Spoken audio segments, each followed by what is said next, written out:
Doutora Filipa, então a palavra é Acho sua. que já podemos Sim, então sim, começar? sim, sim. Ok. Então, assim sendo, vamos dar início à nossa sessão. Muito boa tarde a todos, espero-vos bem. A sugestão para este tema, normalmente nós vamos sugerindo os temas em função daquilo que vai sendo pertinente e o mais atual. Atendendo a que nós temos até ao dia 15 de abril para fixar o mapa de férias, pareceu-me que poderia ser uma boa altura para falarmos neste tema, sem prejuízo de. E nós aqui estamos sempre na tentativa de não deixar escapar nada, ou seja, nós temos na APEC, nós temos as nossas sessões programadas, mas se houver sempre necessidade a qualquer momento de fazer mais uma ou duas sessões, estamos a aguardar todos que sejam publicadas as alterações ao Código do Trabalho, portanto, mal isso aconteça, haverá formação, se calhar até em maior número, sobre esse tema e também disponibilizaremos pareceres informativos sobre aquilo que vai alterar em concreto. Agora, não havendo estas alterações ainda publicadas, não havendo nenhuma alteração em concreto ao Código do Trabalho, entendemos que seria muito pertinente falarmos sobre a questão da marcação das férias, as regras colocadas à marcação das férias. Acho que vamos então começar, precisamente porque o tema vai nos ocupar muito, eventualmente teremos algumas dúvidas. Vou-vos pedir o seguinte, à semelhança do que fazemos sempre, que é as dúvidas que forem tendo, coloquem no chat, está bem? Porque eu vou esquematizar a forma de dar a formação, que é vou primeiro fazer o enquadramento no âmbito do vosso contrato coletivo de trabalho, depois vou fazer o enquadramento no âmbito do Código do Trabalho e depois vou dizer quais é que são os 5 regimes típicos do direito a férias, está bem? E é que quando vocês encontrarem, tiverem algum caso prático que queiram colocar, coloquem no chat e depois nós no final vamos encaixá-lo num dos 5 tipos diferentes de direito a férias.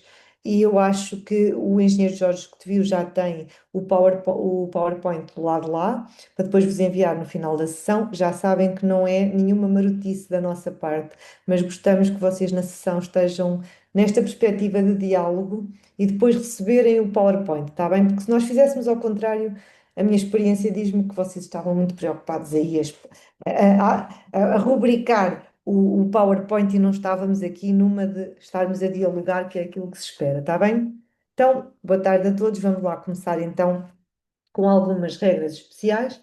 Primeiro, alguns mitos que eu acho que é importante retirar e pôr de parte.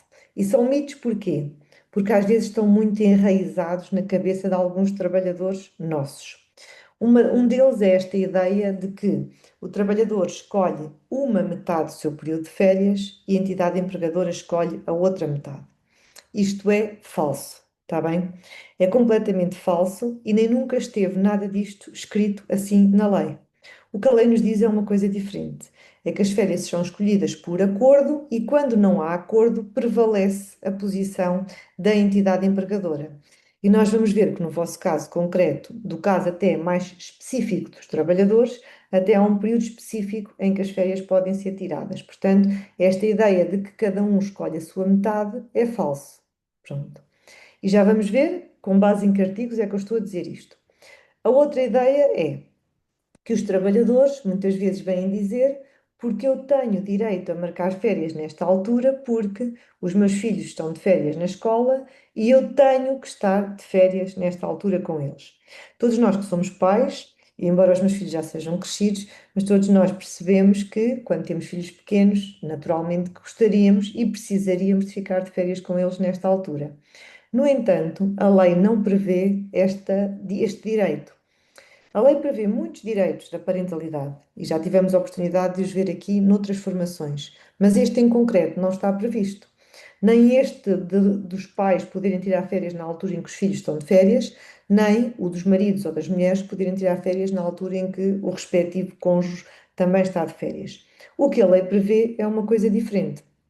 A lei prevê o direito de, se marido e mulher, companheiro e companheira, ou pessoas que vivam em economia comum estiverem a trabalhar na mesma escola, terão direito a marcar férias na mesma altura, a menos que haja prejuízo para a entidade patronal. Eu costumo dar este exemplo. Imaginem que eu tinha um restaurante e tinha os meus dois cozinheiros, eram marido e mulher. Eles não tinham os dois direito a tirar férias na mesma altura porque eu não podia fechar nessa altura, não é? Pronto. E a lei prevê essa situação e já vamos ver os artigos concretos nesse aspecto. A outra situação, a ideia de que a entidade empregadora pode determinar o período de férias do trabalhador. E esta é completamente verdade. Porque, regra geral, a lei diz que quando a entidade empregadora e trabalhador não chegam a acordo, quem marca as férias é a entidade patronal e marca as férias no período que vai de 1 de maio até 31 de outubro. Outra ideia, as férias que não sejam gozadas no ano seguinte ao do seu vencimento prescrevem. Falso. Muito, muito, muito falso. A verdade é que as férias deviam ser gozadas no ano em que se vencem, ou se não forem gozadas no ano em que se vencem, o mais tardar deviam ser gozadas no ano a seguir. Mas também não é menos verdade que, se não forem gozadas no ano a seguir àquele em que se vencem, elas não desaparecem, porque são um direito do trabalhador. Se não forem gozadas, quando muito, poderão ser pagas, ok? Todas aquelas que excedam 20 dias por ano. Portanto, era primeiro para começar por desmistificar aqui algumas ideias a propósito do direito a férias. Onde é que a melhor coisa, e eu digo-vos sempre isso, cada vez mais nós temos trabalhadores muito exigentes e que já era complicada a nossa vida quando os trabalhadores iam à ACT e faziam mal as perguntas e vinham de lá com uma resposta mal dada, porque a pergunta tinha sido mal feita. Quando os trabalhadores nos diziam, vinham aos recursos humanos ou à secretaria dizer porque vocês estão a fazer isto mal, porque eu tenho um primo que é advogado e que me disse que as coisas eram de maneira diferente, ou porque eu tenho uma prima que trabalha num sindicato e me disse que as coisas, eram diferentes, hum,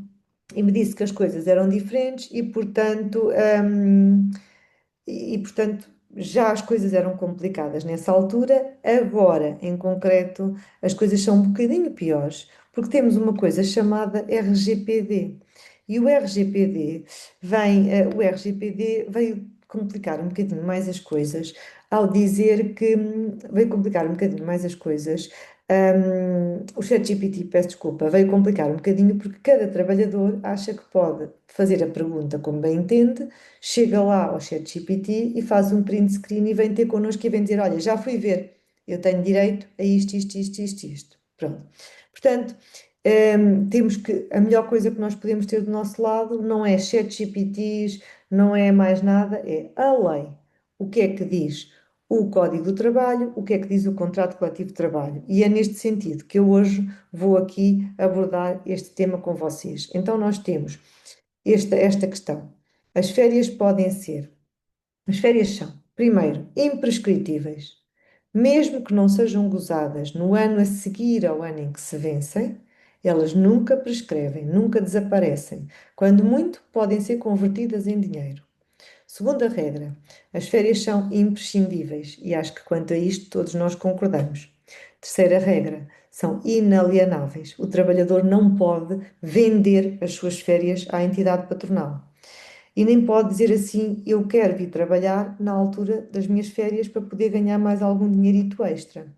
Porque, pelo menos, há um período mínimo de 20 dias úteis de férias que cada trabalhador tem direito a gozar. E são essenciais. Portanto, estes são quatro verdades absolutas relativamente ao direito a férias. Onde é que nós vamos encontrar as regras para saber exatamente o que é que podemos e o que é que não podemos fazer relativamente ao direito a férias?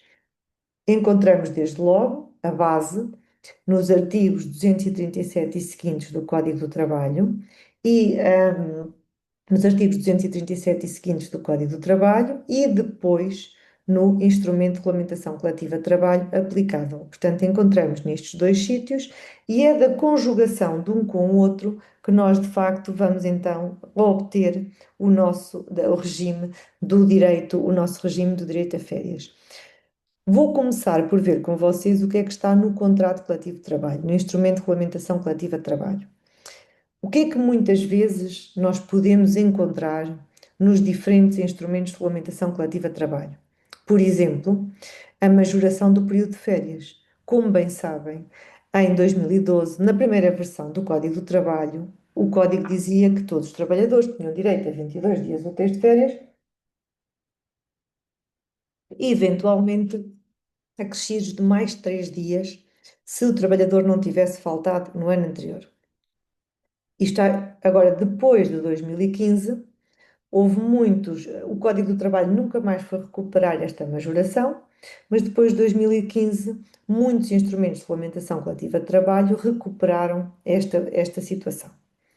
Outra coisa que às vezes encontramos nos instrumentos de regulamentação coletiva de trabalho é relativamente ao período de encerramento das empresas, entidades, onde às vezes nos diz que durante uma determinada altura elas vão estar encerradas e aí, quer os trabalhadores queiram, quer não, terão que tirar férias obrigatoriamente nesta altura. A outra questão, e esta especificamente o vosso contrato coletivo de trabalho prevê, outra coisa que nós vamos encontrar muitas vezes nos instrumentos de regulamentação coletiva de trabalho são regras quanto a casos específicos de marcação das férias. Por exemplo, períodos em que não é admitida a marcação das férias, como acontece relativamente aos professores. Ou então, a impossibilidade de marcar férias em mais do que 2 períodos de férias, ou outras. Isto são apenas algumas das coisas que nós podemos encontrar no regime de férias. O regime de férias tem um regime regra, que é o regime normal, aplicável para todos os trabalhadores com contrato que já existe há muito tempo, e depois tem várias exceções. E é aqui que as coisas às vezes começam a complicar. Temos as férias e nós vamos ver cada uma destas exceções e cada um e o regime, e depois vamos encaixar aqui.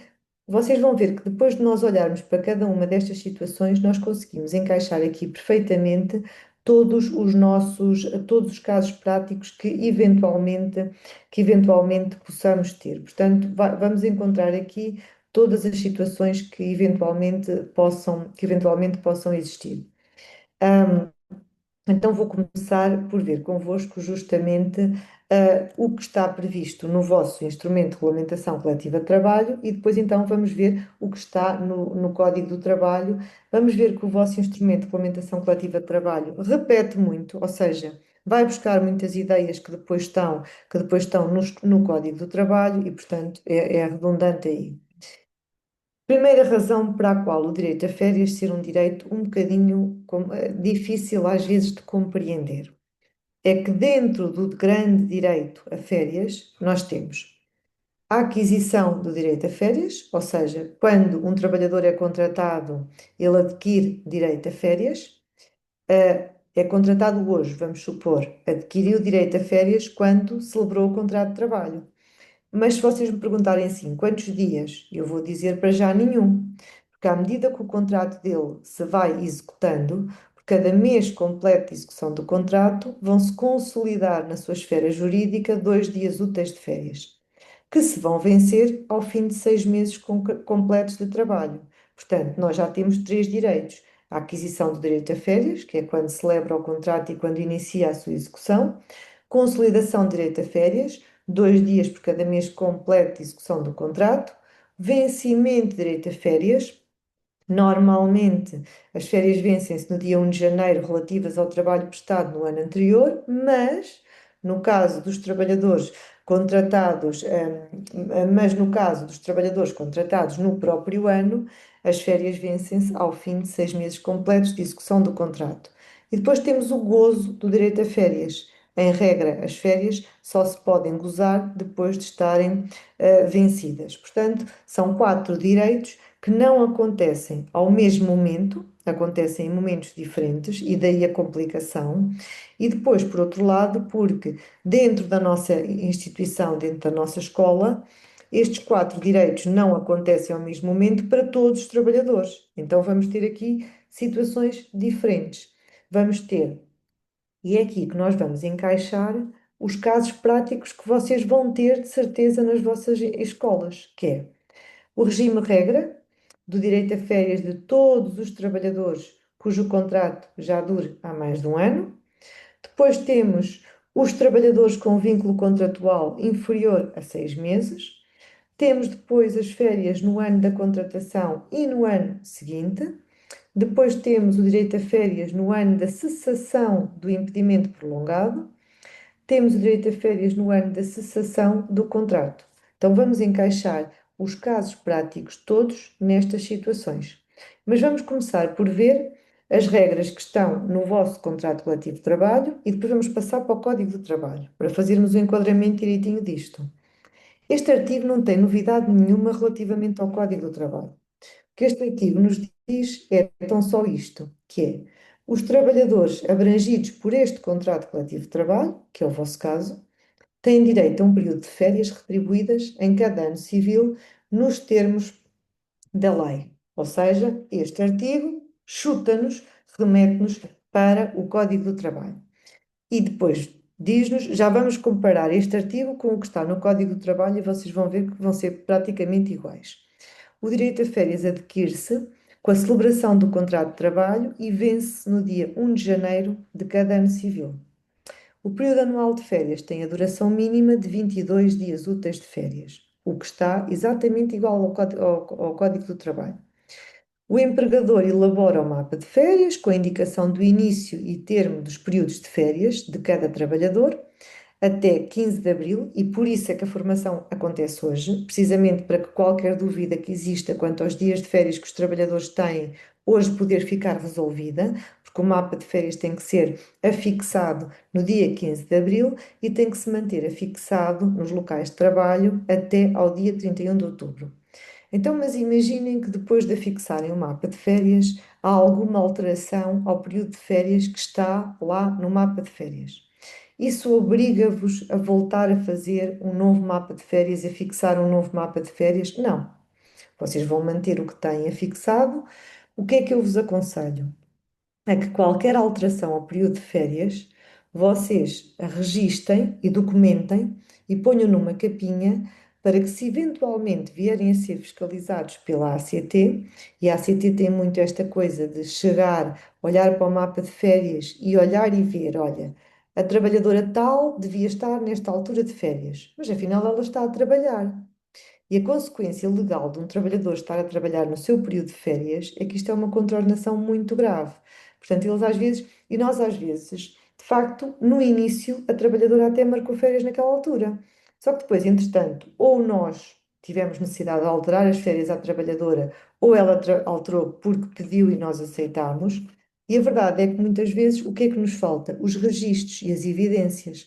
E por isso é que eu vos aconselho a terem um dossiê próprio para a marcação do período de férias e a alteração do período de férias, porque nada vos obriga na lei a, depois de fazerem o mapa de férias e do colocarem e do afixarem no dia 15 de abril, vocês não têm que andar a refazer os mapas de férias sempre que há alterações. Vão mantê-los, está bem? Agora, convém é registar todas as alterações ao mapa de férias. Outra regra, o período de férias dos trabalhadores deve ser estabelecido de comum acordo entre o trabalhador e a entidade empregadora. Mas reparem uma coisa, o que aqui diz é que deve haver acordo. Não vos diz que cada um escolhe a metade. Aliás, no número 6 vai-vos dizer que, não havendo este acordo, compete à entidade patronal fixar as férias entre 1 de maio e 31 de outubro, assim como nos períodos de interrupção das atividades letivas. Ou seja, quando o trabalhador pede para tirar férias numa altura que não é possível para o funcionamento da escola, a escola é que tem toda a liberdade para marcar férias na altura em que é possível, desde que o faça entre 1 de maio e 31 de outubro e nos períodos de interrupção das atividades letivas, ou seja, na altura das férias da Páscoa, das férias do Carnaval e das férias do Natal. Duração do período de férias dos trabalhadores contratados a termo. Portanto, a regra é que, para os trabalhadores com contrato por tempo indeterminado, 22 dias úteis de férias. Portanto, já vimos que no vosso caso não há majoração. Agora vemos o caso dos trabalhadores contratados a termo. 2 dias úteis por cada mês completo de duração do contrato, contando-se para todos os efeitos, seguidos ou interpolados, em que foi prestado o trabalho. Nos contratos cuja duração total não atinja 6 meses, o gozo das férias tem lugar no momento imediatamente anterior ao da cessação, salvo acordo das partes. Ou seja, eu contrato um trabalhador por 6 meses, 2 dias por cada mês completo de contrato, 12 dias, goza antes do contrato terminar, ou então não gozando antes do contrato terminar, nós pagamos as férias, que é se houver o tal acordo, a escola terá que pagar as férias ao trabalhador. Outra regra especial para vocês, mas que está igual ao que está no Código do Trabalho. Portanto, em bom rigor, eu só vos trouxe aqui o vosso contrato coletivo de trabalho, só para vocês verem que não tem nada de diferente do que está previsto no Código do Trabalho. Mas assim, se algum trabalhador vier insistir muito com vocês numa determinada questão, vocês sempre têm aqui um documento com o artigo do contrato coletivo de trabalho e os artigos do Código do Trabalho. Impedimentos prolongados é quando o trabalhador está de baixa por doença, por acidente, mas não é acidente de trabalho, porque se for acidente de trabalho, essas faltas são equiparadas a serviço efetivo.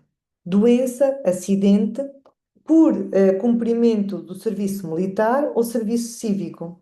E essa ausência dura mais do que um mês.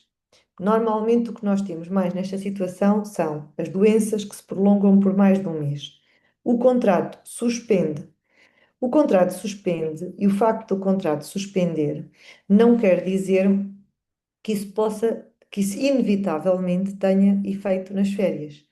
Pode ter efeito nas férias quando o contrato suspende e no dia 1 de janeiro de um ano, que é a altura em que se vencem as férias, o contrato já está suspenso. E aí não se vencem férias. Como não se vencem férias, há duas coisas que vão acontecer, que é não se vencendo as férias, como acontecem relativamente aos outros trabalhadores todos, o que vai acontecer é que o trabalhador tem que ir pedir à Segurança Social o pagamento da prestação compensatória do subsídio de férias relativamente ao período de ausência do ano anterior. E depois vai acontecer uma outra coisa, que é não se vencem férias no dia 1 de janeiro, relativamente ao ano anterior, mas quando o trabalhador regressa, vai começar a adquirir férias como se tivesse sido acabado de contratar. Ou seja, vai adquirir 2 dias por cada mês completo de trabalho e depois, quando chegar ao dia 1 de janeiro do ano civil seguinte, mais 22 dias úteis de férias. Então, aqui está as férias e os impedimentos prolongados.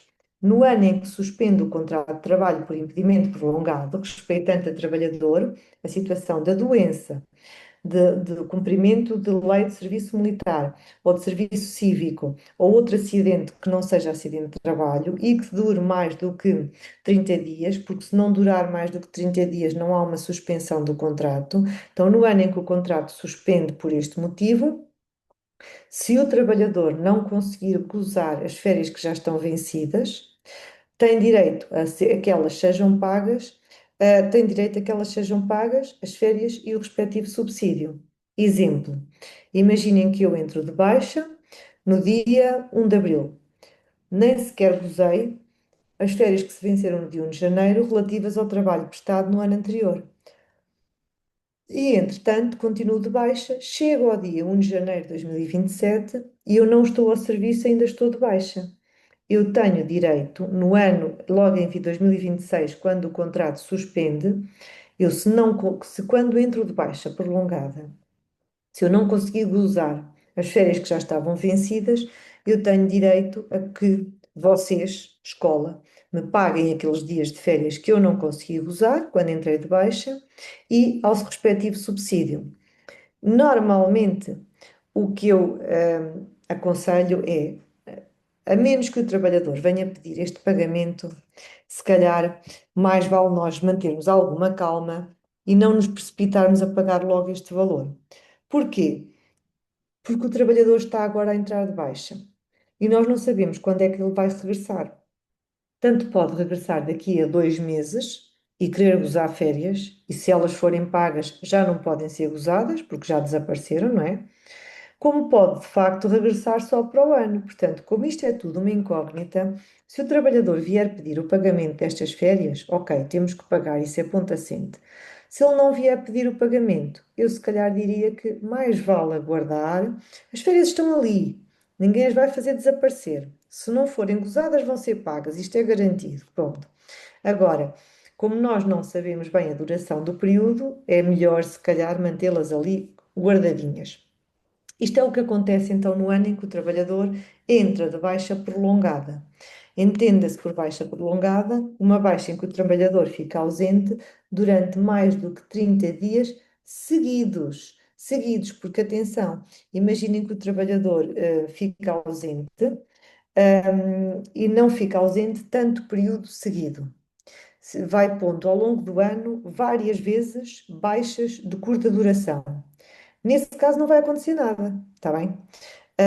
Porque como as férias não estão dependentes da assiduidade ou da assiduidade e da pontualidade, vão-se vencer na mesma férias. A grande questão aqui coloca-se quando o trabalhador, a sua doença se prolonga por um período superior a 30 dias. É aí que, de facto, o contrato fica suspenso. Caso contrário, não fica, não tem efeitos nenhuns práticos nas férias. Entretanto, quando vem o ano civil seguinte, e entretanto o trabalhador, quando as férias terminam, quando a baixa termina, vai começar a adquirir férias como se tivesse sido acabado de contratar, ou seja, 2 dias por cada mês completo de execução do contrato. Das duas, uma, ou ainda consegue trabalhar 6 meses até ao final do ano, e aí tem direito a 12 dias, ou então, já esses, como precisa de trabalhar pelo menos 6 meses para se poderem vencer esses dias, já só vai acontecer isso para o ano civil subsequente. Mas isto é rigorosamente igual ao que está no Código do Trabalho. Então aqui vou realçar o mais importante de tudo, está bem? Artigo 237, o trabalhador, igualzinho ao que está no vosso contrato coletivo de trabalho, o trabalhador tem direito em cada ano civil a um período de férias retribuídas que se vence a 1 de janeiro. O direito a férias, em regra, porta-se ao trabalho prestado no ano civil anterior, mas não está condicionada à assiduidade ou efetividade do serviço. É por causa deste número 2 que eu posso ter uma situação de um trabalhador, e olhem que isto às vezes acontece, é muito revoltante, porque o regime de férias é muito injusto, mas isto pode acontecer, que é um trabalhador que entra de baixa, por exemplo, no dia 2 de janeiro, e regressa da baixa, vamos imaginar, no dia 30 de dezembro de um ano. Basta que ele esteja ao serviço no dia 1 de janeiro, e vocês vão me dizer assim: no dia 1 de janeiro ninguém está, porque é feriado. Há algumas pessoas que podem estar, mas a maior parte das pessoas não estarão. Mas como ele iniciou funções antes, no dia útil anterior, basta isto para que se vençam férias, como exatamente os mesmos dias de férias que se vencem dos trabalhadores que estiveram o ano inteiro ao serviço. Ok? Portanto, é muito importante aqui esta situação. O direito a férias é irrenunciável, ou seja, aquilo que eu vos disse, que é o trabalhador não pode abdicar do direito a férias. O máximo que pode acontecer é o trabalhador abdicar de o número de dias de férias que excedam 20, que excedem os 20 dias por ano. Pode acontecer um trabalhador que foi acumulando férias e que tem, sei lá, 25 dias pode, ao abrigo deste número 3 e do número 5 do artigo 238, chegar ao pé da entidade empregadora, e dizer assim: olha, eu vou guardar 20 dias para gozar, os outros 5 que eu tenho a mais, prefiro que vocês me os paguem. Pode acontecer. Este número 3 permite e o número 5 do próximo artigo também. Mas é o máximo, que é abdicar, manter sempre salvaguardados 20 dias úteis de férias. Então, o direito a férias deve ser, e é um direito que ele não pode abdicar, não pode vender, não pode renunciar por isto, porque as férias servem para proporcionar ao trabalhador a recuperação física e psíquica, condições de disponibilidade pessoal, integração na vida familiar e participação social e cultural. Bom, agora vamos ver então que desde 2012, o que diz o Código do Trabalho e o vosso contrato coletivo de trabalho é que o trabalhador tem direito todos os anos a 22 dias úteis de férias. Para efeitos de férias, consideram-se sempre os dias de semana, de segunda a sexta, com exceção dos feriados. É a mesma coisa que dizer assim: só se marcam férias de segunda a sexta e nunca se marcam férias nos feriados. Dias úteis só. No caso dos trabalhadores que trabalham por turnos, o que se faz é uma substituição. Em vez de se marcarem férias, nos dias de trabalho, substituímos os dias de descanso, que são a meio da semana, pelo sábado e domingo e marcamos férias iguais às dos outros trabalhadores. Aqui está então a tal possibilidade de o trabalhador renunciar ao gozo dos dias de férias que excedam 20 dias úteis por ano. Portanto, pode renunciar a esse gozo de direito a férias. Casos especiais de duração do período de férias. No ano de admissão, o trabalhador é contratado e tem direito a 2 dias úteis por cada mês completo de execução do contrato. Aqui a lei não fala em proporcionalidade, fala em mês completo. Portanto, e o máximo que ele pode ter no ano de admissão são 20 dias úteis, ou seja, ser contratado a 2 de janeiro, a 1 de fevereiro ou 1 de março é igual, porque nunca nenhum trabalhador tem mais do que 20 dias úteis de férias no ano em que é contratado. Depois, o que pode acontecer é o trabalhador ser contratado no primeiro semestre do ano e ainda conseguir, no ano da contratação, hum, ainda conseguir trabalhar pelo menos 6 meses para poder gozar no ano em que é contratado 12 dias úteis de férias, ou pode acontecer que o trabalhador é contratado no segundo semestre e o período dos 6 meses só acontece no ano a seguir ao ano da contratação.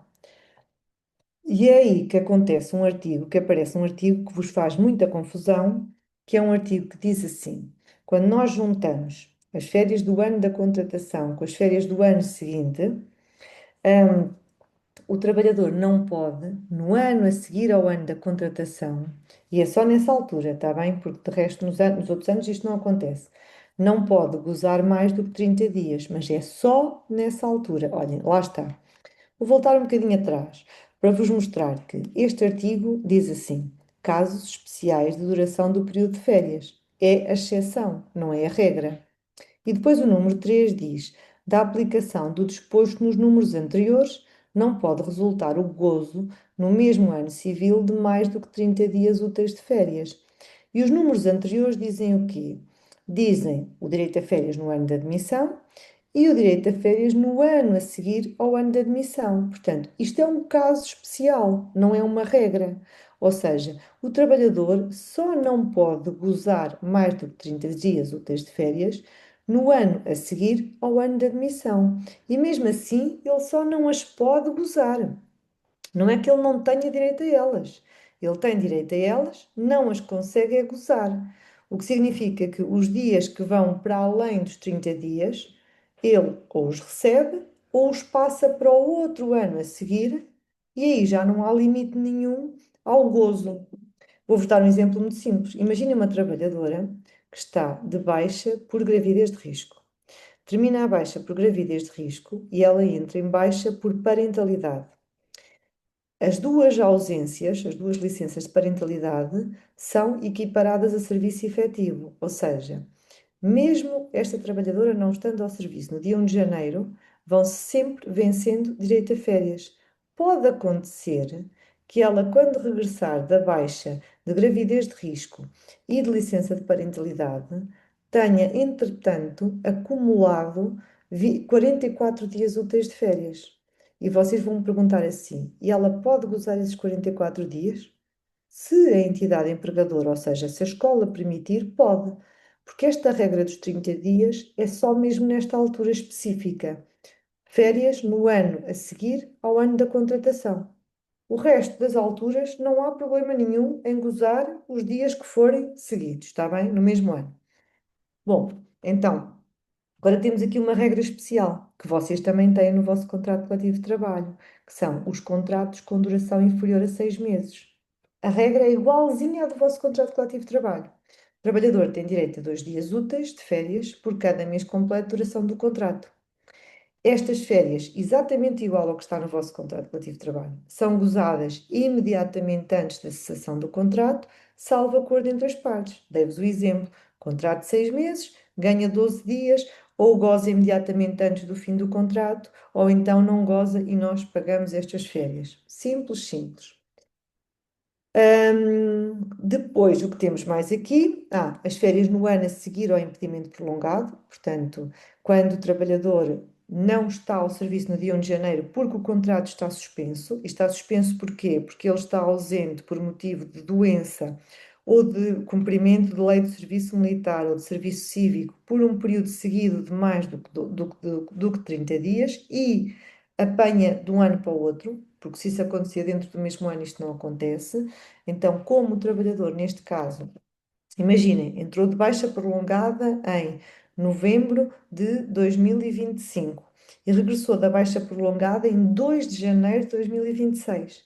Como não estava ao serviço no dia 1 de janeiro, que é a condição essencial para se vencerem férias, não se venceram férias. Então ele, ao regressar, vai começar a adquirir férias nos termos dos números 1 e 2, ou seja, vai começar a ganhar 2 dias por cada mês completo, as quais se vão vencer ao fim de 6 meses completos de execução do contrato.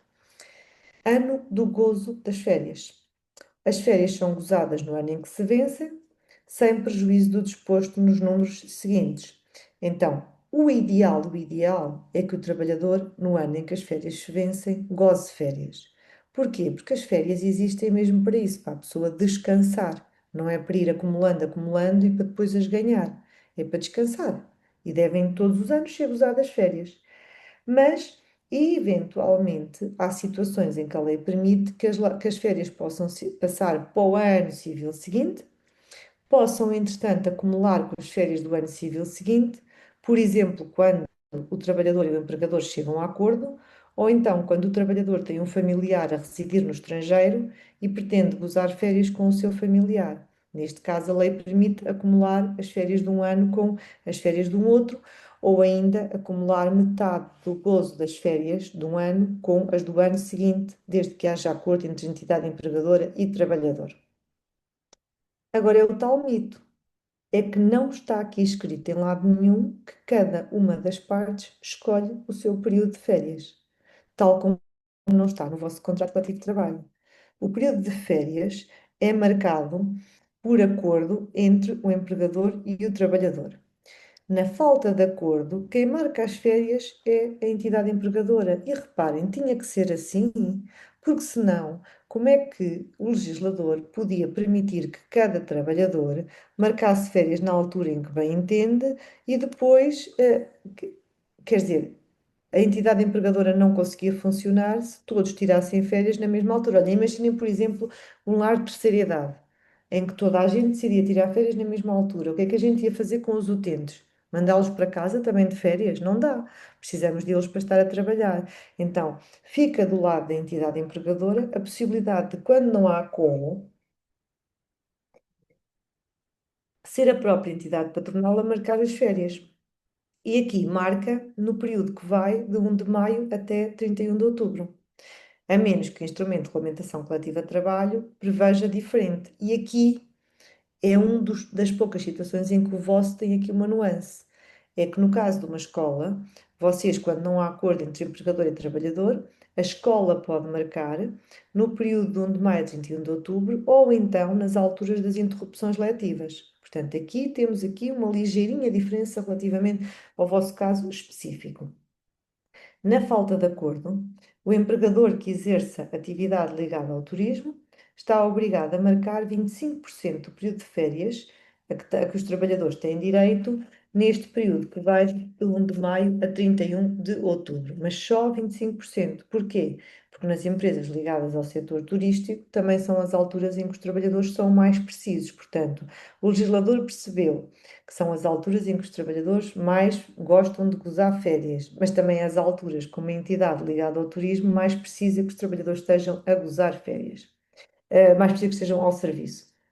Em caso de cessação do contrato sujeito a aviso prévio, isto é uma coisa que não está no vosso contrato coletivo de trabalho, o empregador, se já houver férias que estão vencidas, pode dizer que o trabalhador fica a gozar estas férias no seu período de aviso prévio na marcação, para evitar aqueles conflitos em que toda a gente quer gozar férias na mesma altura, a lei diz que na marcação das férias os períodos mais pretendidos devem ser rateados. Portanto, o ano passado fiquei eu a gozar férias em agosto, para o ano fica outra pessoa, este ano fica outra pessoa e depois ficará outra e vamos rodando entre nós. É a lei que diz, não é uma regra criada assim à Lagardère, é mesmo, resulta deste número 6 deste artigo.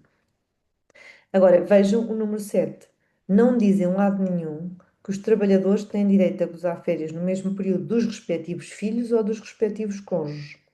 O que diz é quando os cônjuges ou as pessoas que vivem em união de facto ou economia comum, que podem ser, no caso de economia comum, um pai e um filho, por exemplo, que trabalham na mesma empresa ou estabelecimento têm direito a gozar férias em idêntico período. Mas mesmo assim, mesmo neste caso, é um direito que não é um direito absoluto, ou seja, salvo se houver prejuízo grave para a empresa. Imaginem que vocês, numa escola, têm marido e mulher professores.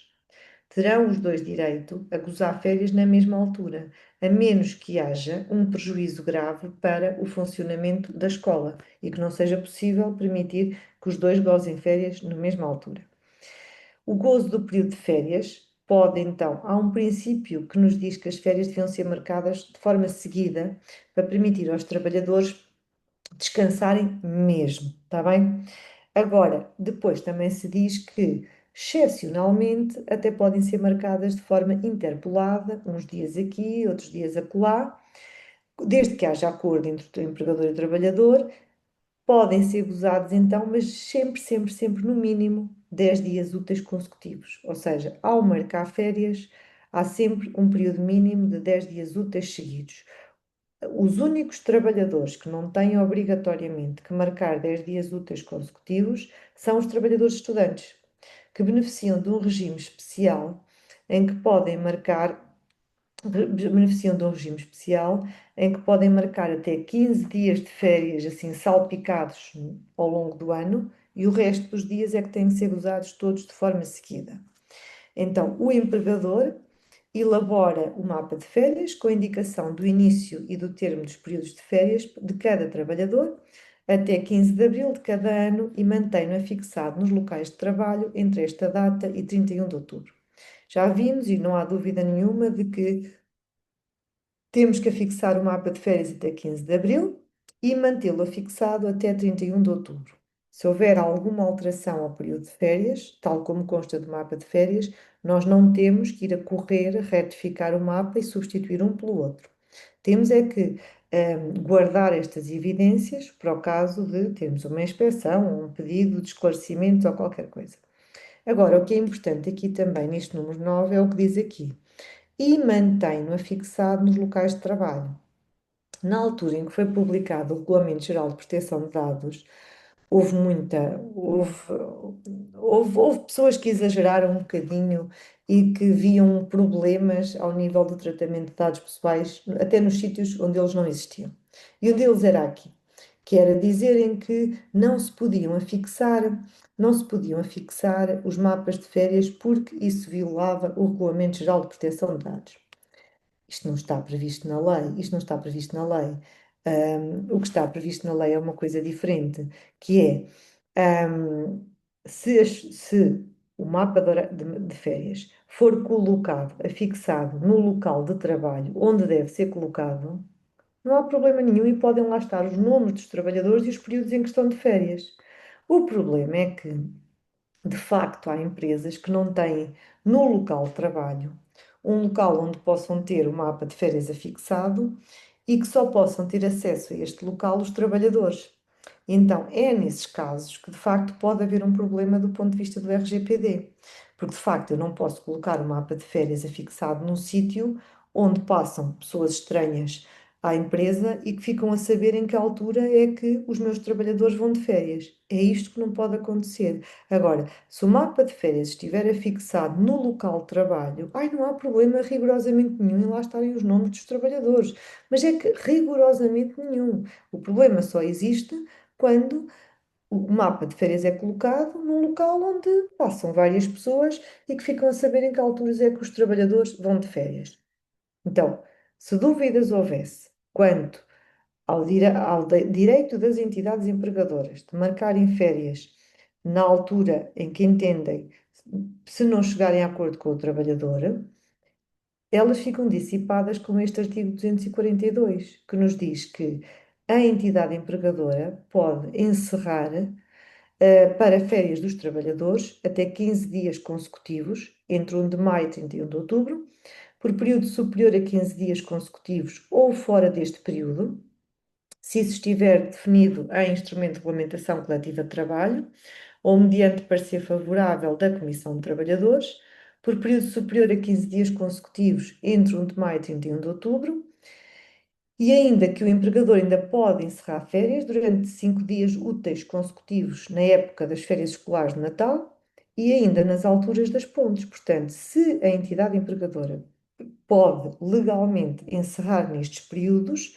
e pôr os seus trabalhadores a gozar férias nestas alturas, este artigo é a evidência maior de todas de que, não havendo acordo, a última decisão do período do gozo de férias de cada trabalhador cabe à entidade patronal. Claro que eu diria assim, numa empresa ideal, numa escola ideal, quando os pedidos do gozo de férias chegam aos recursos humanos para serem autorizados, os trabalhadores que fazem o mesmo trabalho já deviam ter falado entre si para, ora bem, pensarem, ora bem, se a escola precisa que esteja alguém nesta função durante todo o ano, se o ano passado fui eu que tirei férias em agosto, este ano este ano vais tu, portanto, o ideal seria isto. O ideal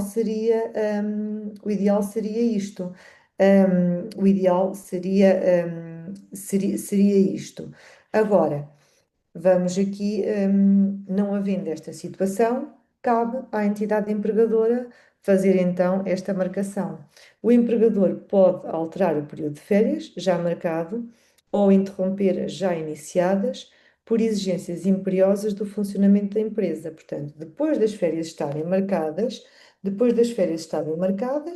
podem ser alteradas por exigências imperiosas do funcionamento, neste caso da escola. Neste caso da escola.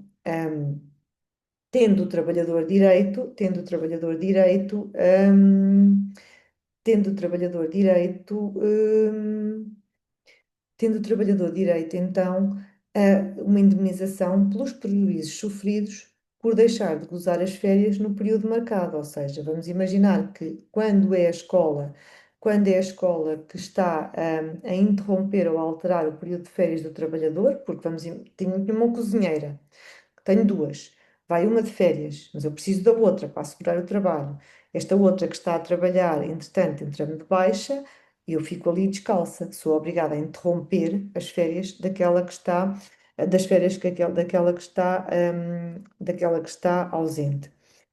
A interrupção das férias deve sempre, e então tenho, como interrompi as férias, e a pessoa já tinha programado a sua vida, se calhar até já tinha feito despesas a contar com as férias naquela altura, então a entidade empregadora tem que indemnizar o trabalhador pelos prejuízos que sofreu por ter deixado de gozar férias naquele período. Estamos a falar de prejuízos materiais, está bem? Porque aqui não se indemniza prejuízos do sofrimento ou do desgosto ou da tristeza. Prejuízos que têm que estar documentados por ter deixado de gozar férias naquela altura e ainda tem que permitir o gozo seguido de metade do período de férias a que o trabalhador tem direito. Em caso de cessação do contrato de trabalho, sujeito a aviso prévio, o empregador ainda pode dizer que estão já vencidas as férias. Pode acontecer duas coisas, que é, ou o trabalhador entrega a carta de denúncia do contrato de trabalho e tem que dar aquele aviso prévio dos 30 dias ou dos 60 dias, e pode acontecer aqui que, como já estão vencidas algumas férias, nós dizemos, então pronto, em vez de pagarmos as férias no final do fecho de contas, o trabalhador goza as férias que estão vencidas neste período de aviso prévio e já não vem mais trabalhar até ao fim do contrato. Ou pode acontecer quando a entidade empregadora é ela a decidir o despedimento do trabalhador, mas tem que dar aquele aviso prévio, que é o que acontece no caso dos despedimentos coletivos, por extinção do posto de trabalho ou por inadaptação, e aí pode acontecer então esta situação de termos que dizer ao trabalhador que vais gozar férias nesta altura. Alteração do período de férias por motivo relativo ao trabalhador. Ah, da mesma maneira que a entidade empregadora pode alterar, ou interromper as férias do trabalhador, o trabalhador também pode pedir para alterar as suas férias, ou pode acontecer outra coisa, que é, podem as férias interromper-se, porque ele, entretanto, por exemplo, fica impedido por motivo de doença ou por motivo de parentalidade, e a ACT também considera que a situação de falecimento familiar interrompe as férias dos trabalhadores. Então, aqui, o trabalhador iniciou as férias, vamos imaginar, ficou doente, logo no início ou ao meio das férias, há uma situação de parentalidade ou há uma situação de falecimento de um familiar, ele estava a começar a gozar férias, ou estava a meio das suas férias, há uma interrupção das férias e depois retoma a contagem quando terminar aquela situação. O importante aqui é que o trabalhador comunique logo à entidade empregadora o impedimento para que deixe de contar aqueles dias como dias de férias, mas que passe a contar aqueles dias como dias de baixa por doença, de parentalidade ou, no caso, eu por acaso não concordo muito com a opinião da ACT, mas aceito-a, pronto. No caso de falecimento familiar, porque eu não concordo muito com a argumentação, porque eles equiparam uma situação de falecimento familiar a uma situação de doença. E eu acho que em alguns casos pode ser equiparável, mas não é em todos. Portanto, acho que é um argumento que é muito volátil. Pronto, é só por causa disso que não concordo, mas respeito.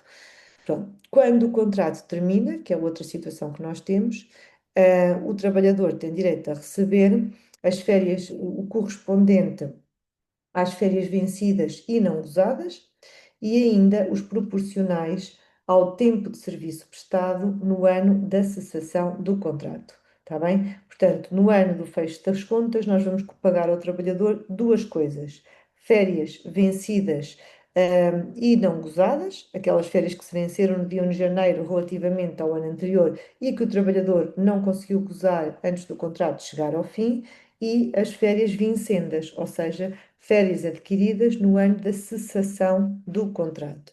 É isto que temos que pagar e chama a atenção, por último, para este número 3 que sublinhei e pus a bold e pus a amarelo e pus a todas as cores e mais algumas, porque é de facto extremamente importante. Extremamente importante, porque vem nos dizer que era um dos problemas, que era um dos maiores problemas, que era um dos maiores problemas que se colocava, que era a situação da injustiça que havia quando o contrato começa num ano e, entretanto, quando o contrato começa num ano e termina no ano a seguir. No regime antes do Código do Trabalho atual, o que acontecia era, imaginem, um trabalhador que era contratado em novembro de um ano começava a ganhar logo 2 dias úteis por cada mês completo de trabalho. E depois chegava ao dia 1 de janeiro do ano seguinte, às vezes só tinha trabalhado um mês e ganhava logo mais 22 dias úteis de férias. Isto era de uma injustiça tremenda relativamente aos outros trabalhadores.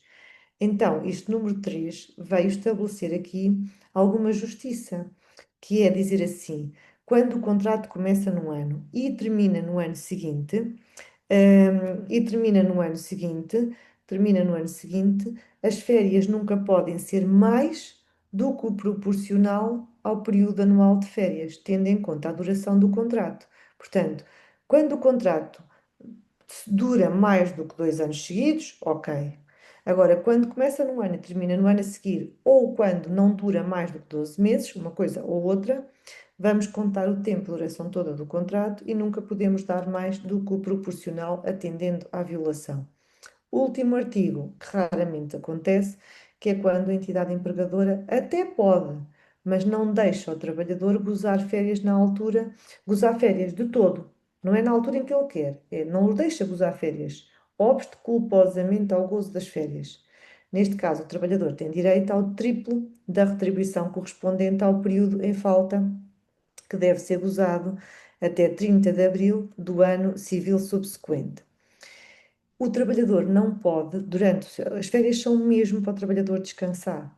Portanto, da mesma maneira que a entidade empregadora não o pode pôr a trabalhar durante as suas férias, ele também não pode utilizar as férias em que nós lhe estamos a pagar para ele descansar para trabalhar noutro sítio, com duas exceções, que era se ele já trabalhava noutro sítio quando estava ao serviço e nós sabíamos dessa situação, ou então, quando ele, antes de ir de férias, pediu autorização para, durante as suas férias, estar a trabalhar num outro sítio. São estas as duas únicas situações em que isto pode acontecer. Caso contrário, o trabalhador, durante as suas férias, não está autorizado a gozar, a fazer nenhuma outra atividade remunerada. Está bem? Normalmente este problema nunca se levanta porque depois os trabalhadores dizem sempre que eu até só estava a dar uma ajudinha no bar da minha prima, ela nem me está a pagar, é mesmo só uma coisa que até me alivia a cabeça, portanto, raramente isto acontece. Com estas alterações todas que houve ao Código do Trabalho em 2023, e agora estamos próximos de uma nova grande alteração, a única alteraçãozita que pode de alguma maneira ter a ver com o regime de férias é ao artigo 257.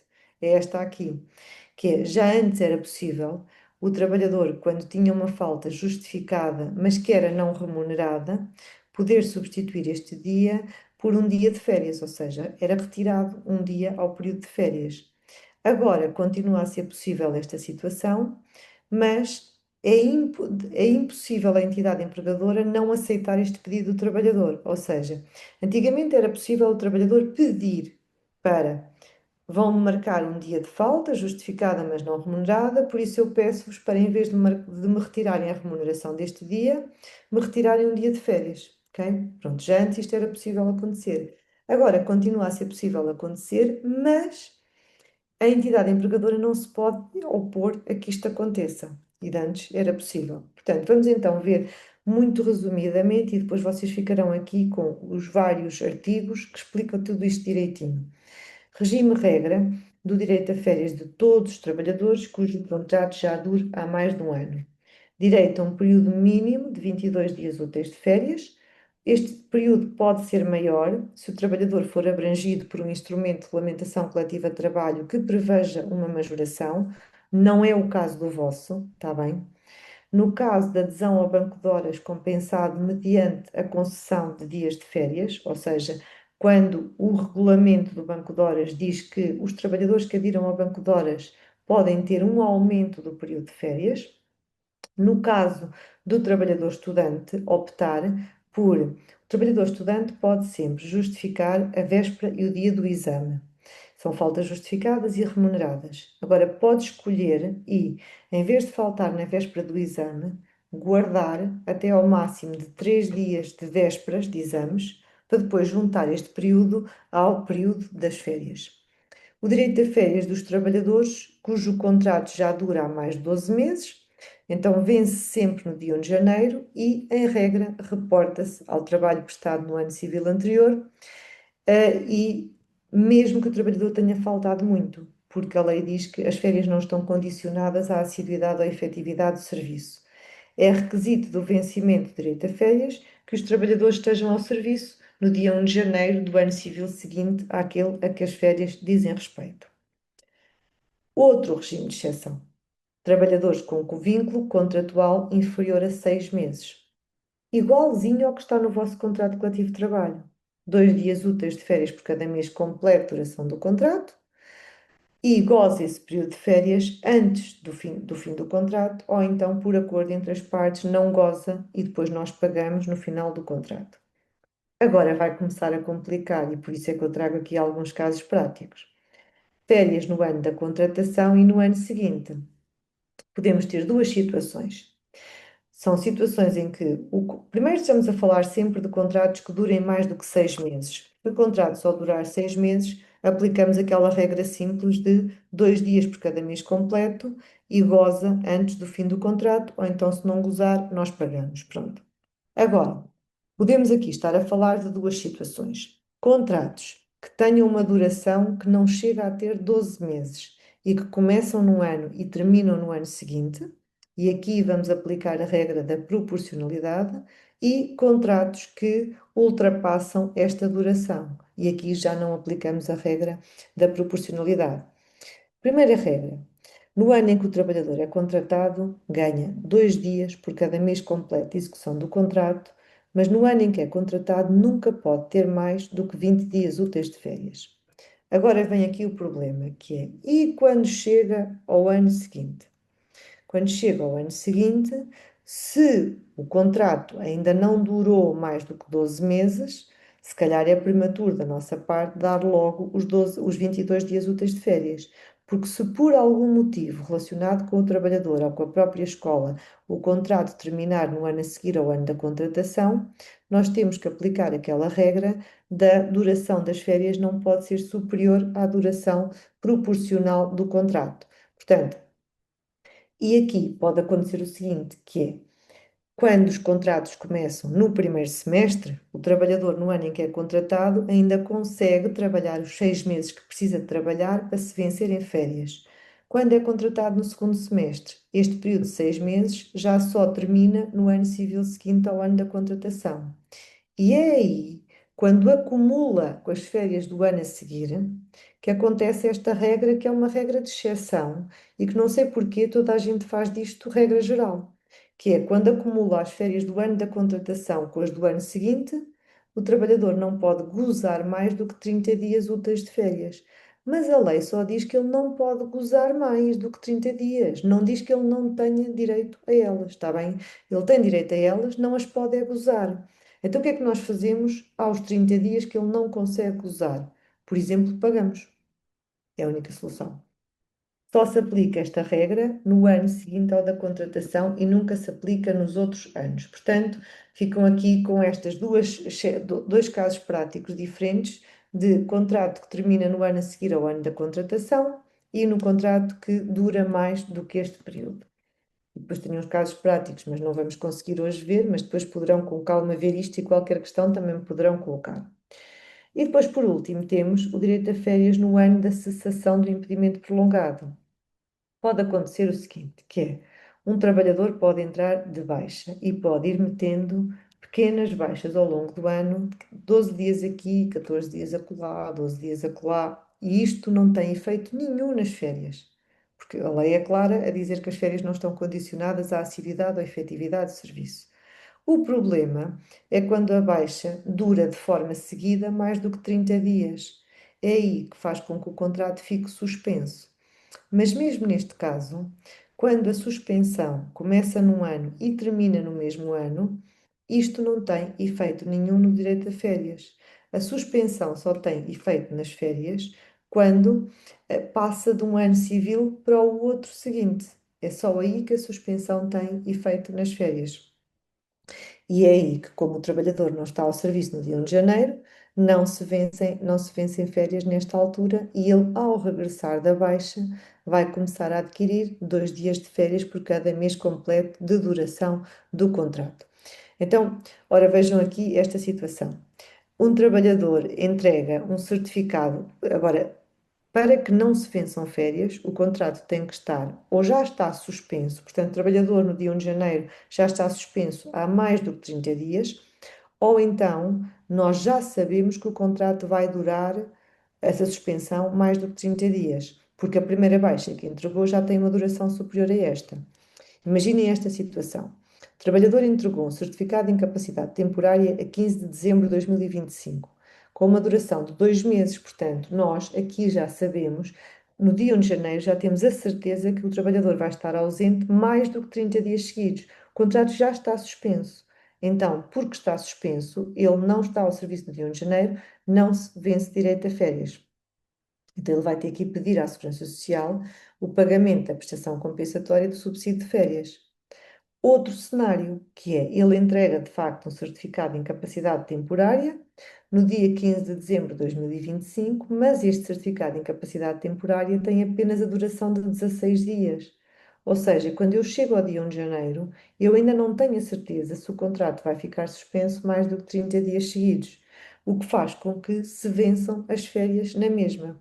Ao vencerem-se as férias, quem tem que pagar o subsídio de férias na íntegra é a entidade empregadora. Eh, Ora bem, tenho aqui alguns exemplos depois para vocês poderem ver estas situações com mais detalhe, que eu depois também quero ver aquelas que vocês aqui me colocaram. Direito a férias no ano da cessação do contrato. O trabalhador vai receber no fim do contrato. Se ainda tiver um aviso prévio até o contrato terminar, ele ainda consegue usar férias durante o aviso prévio. As férias vencidas, está bem? Nunca as vencendas.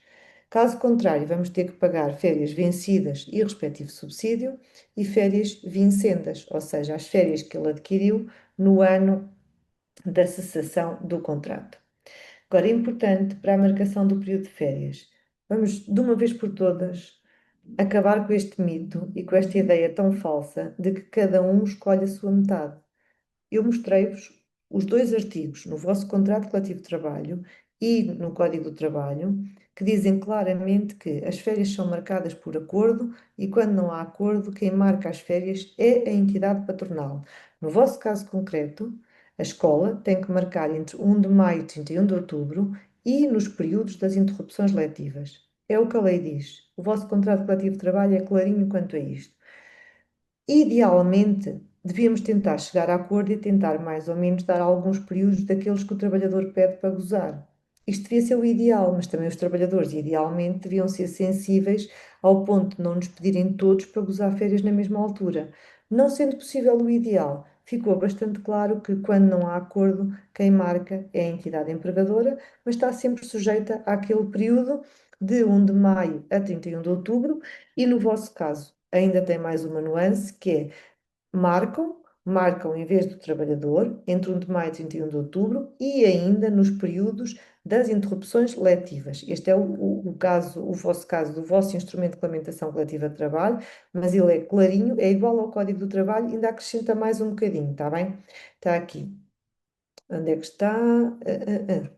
Na falta de acordo, compete à entidade patronal fixar as férias entre 1 de maio e 31 de outubro e nos períodos das interrupções das atividades letivas. Portanto, não há nada, nem no vosso instrumento de regulamentação coletiva de trabalho, nem no Código do Trabalho, que obriguem a que cada uma das partes escolha o seu período de férias. Não há mesmo nada que se diga neste sentido. As férias são marcadas por acordo. Quando não há acordo, vai prevalecer o entendimento da escola, que tem que marcar neste período das interrupções letivas e entre 1 de maio e 31 de outubro. Depois, como é que se resolve o problema quando todos os trabalhadores querem usar férias na mesma altura? A lei também tem solução para isto, que é os períodos mais pretendidos devem ser rateados e vamos beneficiando alternadamente. Quem gozou nos últimos anos não goza no ano seguinte e assim vai rodando, ok? Outra regra que é, não há cá nada escrito na lei que diga que o trabalhador tem direito a gozar férias na altura em que os filhos também estão a gozar as férias na escola, nem que os maridos ou as mulheres também estão a gozar férias nas respectivas empresas. O que a lei diz é que, e é só nesta situação, os cônjuges ou as pessoas que vivem em união de facto à economia comum e que trabalhem na mesma empresa ou estabelecimento têm direito a gozar as férias no mesmo período, se não houver prejuízo para o funcionamento da escola. Se houver prejuízo para o funcionamento da escola, gozam férias nas alturas em que é possível gozar. Não esquecer esta regra essencial: mapa de férias elaborado até 15 de abril e depois deve-se manter afixado desde esta data até ao dia 31 de outubro. Também ficar bem claro que, uma vez marcadas as férias, elas podem ser sujeitas a alterações, ou alterações por razões do funcionamento da escola, em que nós podemos alterar o período de férias do trabalhador, ou até interromper as férias que ele já começou a gozar. Mas aqui temos duas consequências, que é, primeiro, temos que indemnizar o trabalhador pelos prejuízos que ele teve porque deixou de gozar férias no período em que estava inicialmente marcado no mapa de férias, e depois ainda temos a outra questão, que é, temos que o deixar gozar pelo menos metade do período de férias de forma seguida. A outra situação é no caso de ser um problema relacionado com o próprio trabalhador, nomeadamente a doença.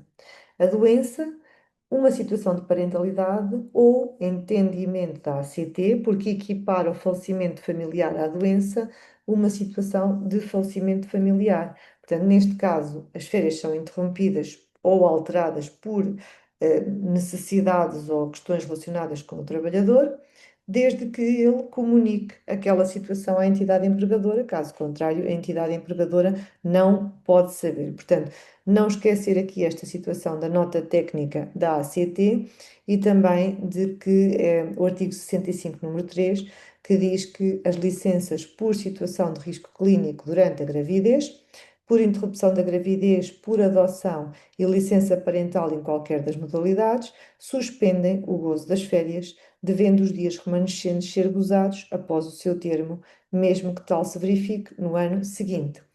Depois de alterado o período de férias, por motivo não imputável ao trabalhador, este tem o direito, depois do termo de impedimento, de remarcar os dias de férias que deixou de gozar. Se a situação do impedimento do gozo das férias cessar ainda durante o período de férias inicialmente marcado, o trabalhador goza férias até ao final, remarcando depois os dias de férias não gozados. Vejam este exemplo. A Maria João tem férias marcadas de 1 a 20 de agosto. Cenário A. Fica doente no dia 2 de agosto. Primeira situação. Fica doente a 2 de agosto, mas a baixa termina no dia 18 de agosto.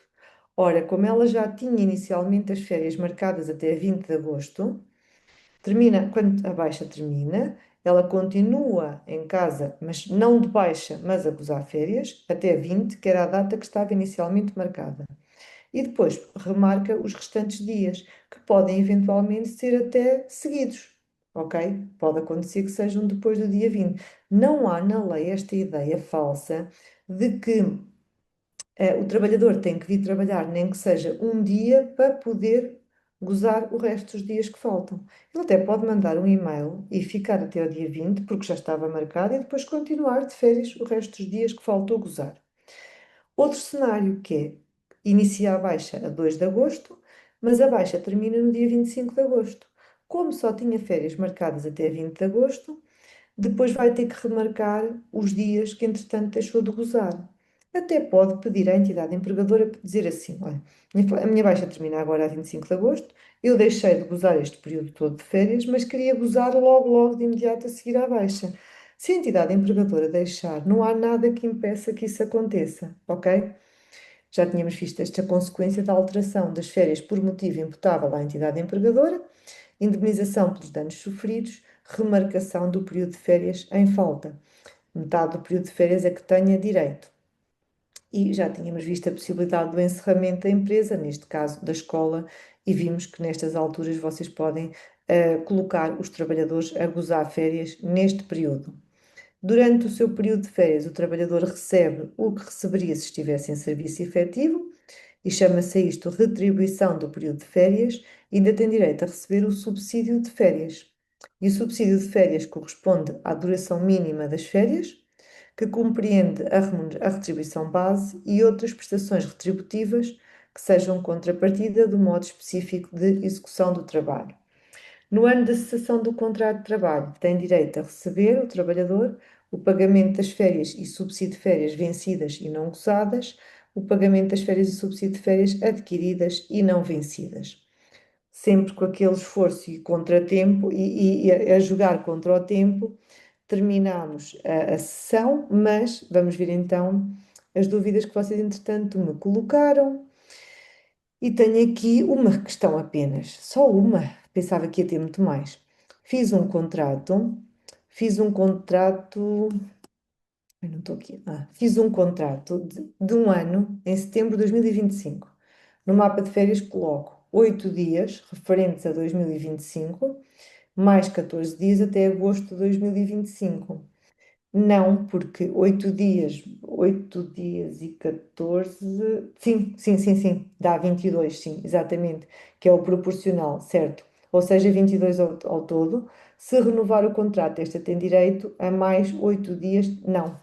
A questão é que se fez o contrato em setembro, de setembro de 2025 a setembro de 2026, e se renovar por mais de setembro de 2026 a dezembro de 2026, como o contrato começa num ano e termina no ano seguinte, vai ter que contar os meses todos do contrato. Sim, eventualmente dão estes dias.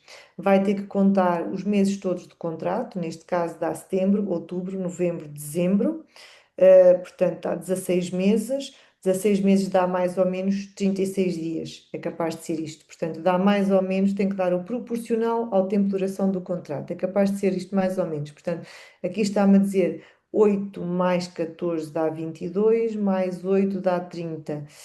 30 dias parece-me pouco para um contrato com a duração de 16 meses. Se calhar vamos ter que dar mais uns diazinhos.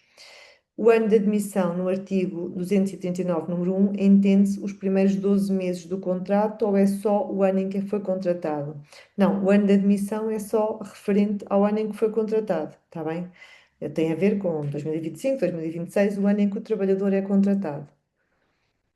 Mais alguma questão que queiram, entretanto, colocar? Alguma dúvida que eu não tenha sido clara? Sim, não, mais ou menos. Hum.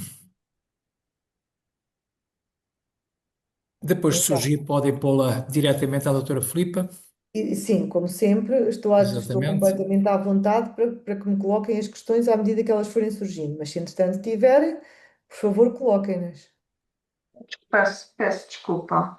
Sim, Ah, a nível dos trabalhadores estrangeiros, ah, sim, há alguma questão, por exemplo, porque eu tenho uma pessoa que é brasileira e poder gozar, por exemplo, não gozar as férias todas este ano e guardar para o ano que vem, por exemplo, para ir um mês e meio de férias? sim, pode. Essa já tínhamos visto aqui atrás, que é na marcação das férias devem ser gozadas no ano a seguir ao ano em que se vencem. Mas excepcionalmente podem ser acumulados os períodos de 2 anos de férias, ok? Para serem gozados quando há familiar a residir no estrangeiro. Portanto, é esta situação aqui. Ok.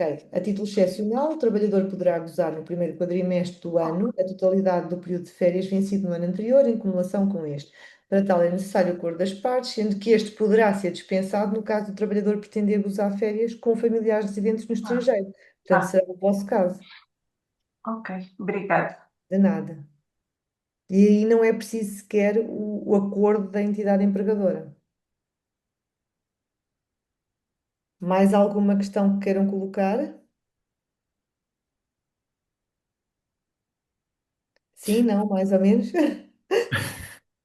Eu julgo que está uma questão no chat também. Eh, Parece-me que está ali alguém a perguntar alguma não, coisa, não?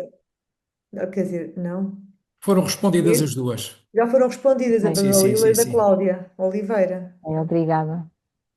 Já, pelo menos não vejo aqui mais nenhuma. Não, são só as duas, são. É.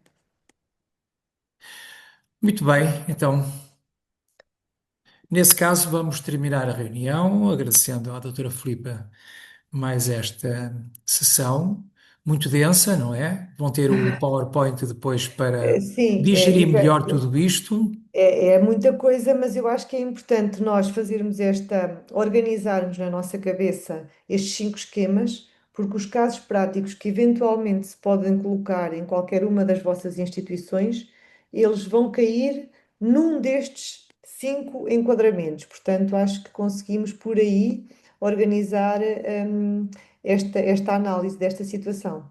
Portanto, conseguimos sempre encaixar qualquer um dos casos que vocês tenham num dos 5 exemplos que aqui colocamos. Como eu aqui coloquei também os respectivos artigos para dar resposta a cada questão, acho que vocês aqui já ficam com o material necessário para o caso de um trabalhador, por exemplo, vir insistir que tem direito a mais dias do que aqueles a que tem, e vocês têm aqui forma de dizer exatamente os artigos, quer do Código do Trabalho, quer do Instrumento de Regulamentação Coletiva de Trabalho, exatamente os artigos que enquadram estas situações que eu aqui vos estou a dizer.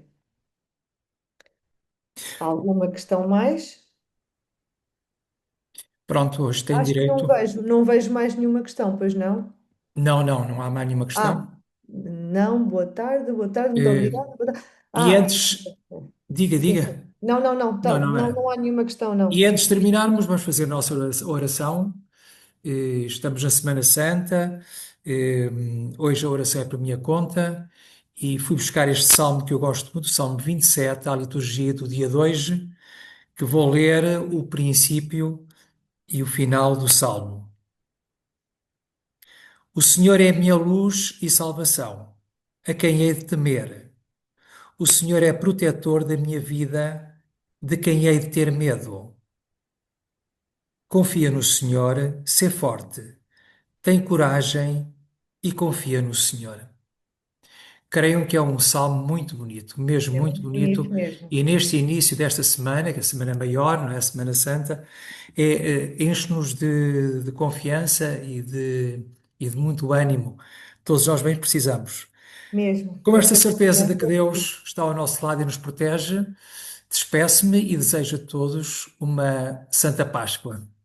Uma Santa Páscoa para todos vocês. Fiquem bem com esta confiança, não é? De que de facto tudo vai melhorar quando se confia em Deus, não é? Obrigada. Exatamente, Obrigada a exatamente. todos. Obrigada. Irmã Boa Domingas, Páscoa. beijinhos.